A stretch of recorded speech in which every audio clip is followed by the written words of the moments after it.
Et bonsoir à tous, vous êtes sur Lancé Critique et aujourd'hui on va parler de Frontier Scum. Frontier Scum est un jeu de western dans lequel on va incarner des desperados, des personnes qui sont recherchées par les forces de l'ordre dans un monde un petit peu acid western. Donc ce qu'on entend par du acid western, c'est qu'on est dans un monde où on va pouvoir avoir un petit peu de surnaturel, où on va avoir des savants fous, des choses comme ça. Le ton se veut plutôt déjanté, plutôt fun, même si on est dans un univers qui peut également être assez sombre. Bref, c'est du western au sens très large du terme. Donc que vous ayez envie de jouer quelque chose de très cowboy, très propre, ou au contraire quelque chose un petit peu plus à la Deadland, donc avec des mystères, des tentacules, des créatures, des poulpes, et j'en passe. Frontier Scum est un jeu dérivé des mécaniques OSR, donc des mécaniques de jeu simplifiées. Le maître de jeu n'a quasiment aucun jet de dés à faire. Le jeu se joue simplement avec un dé 20 pour tout ce qui va être les compétences, et les dégâts vont être infligés avec des D6, des 4, des 8 en fonction des armes qui sont utilisées.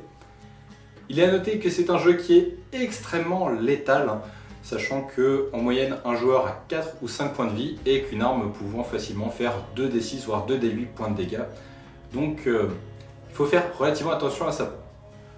Par contre, le jeu n'est pas non plus sans pitié. Vous avez en tant que héros un chapeau, et ce chapeau vous permet de survivre aux forces de l'Ouest. Donc au lieu que la balle vous touche et vous tue, eh bien, elle peut finir dans votre chapeau, mais vous allez perdre ce dernier, à moins que vous ayez un petit peu de chance. Vous avez également 4 grandes caractéristiques à soustraire et additionner, bref, du grand classique. La plus grande différence cependant étant quand même que si vous n'êtes pas à couvert, les tirs touchent automatiquement, donc encore une fois, un jeu très létal.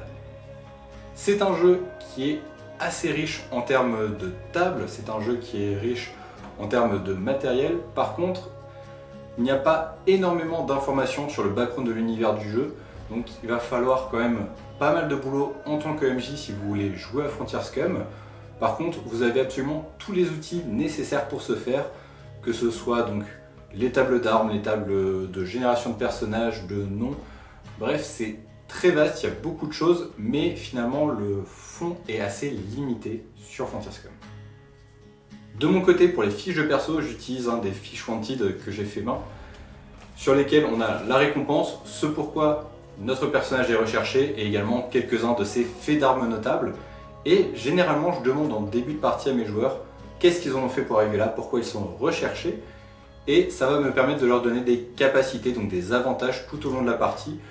Finalement, c'est quelque chose qui est assez simple, plutôt rapide. Ça leur permet de créer tout de suite un petit bac pour leur personnage. Est-ce qu'ils sont recherchés pour des vrais motifs ou au contraire, est-ce qu'ils sont accusés à tort? Et en plus, ça va leur donner des bonus points dans le jeu, ce qui est quand même quelque chose de non négligeable. Également, pour mes scénarios, j'aime bien les faire commencer en forte difficulté, car on va jouer des desperados, et donc s'ils n'ont pas un motif fort, eh bien, généralement, ils vont vite partir en sucette. Sur ce, je vous dis à la prochaine. Tout de suite.